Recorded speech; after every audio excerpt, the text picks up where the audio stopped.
My name is Michael Marceau. I am the Vice President of the Washington, D.C. area chapter of Veterans for Peace. And our main purpose is to let people know the true cost of war. And that includes not only the deaths and injuries to U.S. service members, but also the injuries and deaths to people in the countries where we are visiting.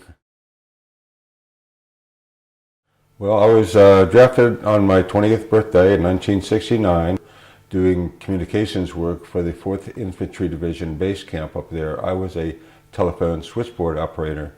And if you've seen the old black and white movies with a little old lady in a headset and the banks of lights on the switchboard, that was high-tech in 1969 in the military.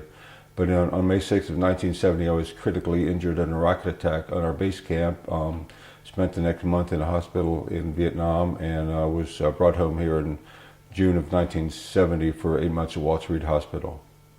My dad was a corpsman in the military, and he knew vaguely what some of these things meant. What it meant was I had a hole in my chest, and that blood and air got into my lungs. There was also an injury to the left brachial plexus, which is the nerve trunk in my left arm, in both arms, but it carries the 3 nerve trunks and a blood vessel down to the lower part of my arm and hand.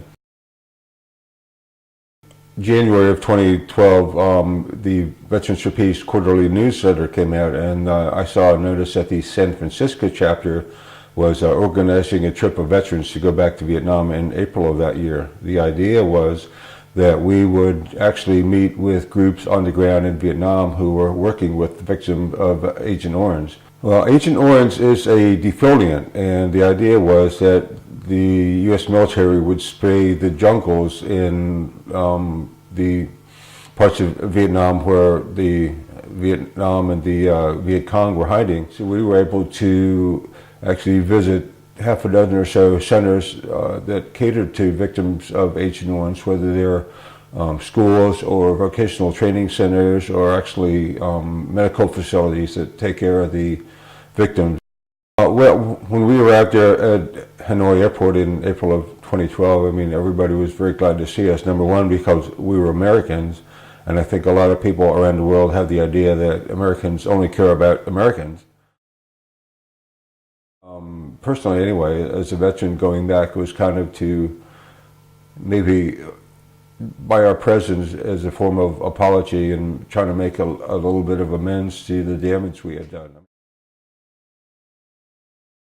People would call this a trip of a lifetime, and I think I've been lucky enough to have several trips of a lifetime. I've also been fortunate enough to go on a couple of overseas trips for the State Department, and this is a completely different context. I play stand-up bass in a bluegrass band here in the Washington, D.C. area. In November of 2009 and January of 2010, we spent in 4 different countries in Africa.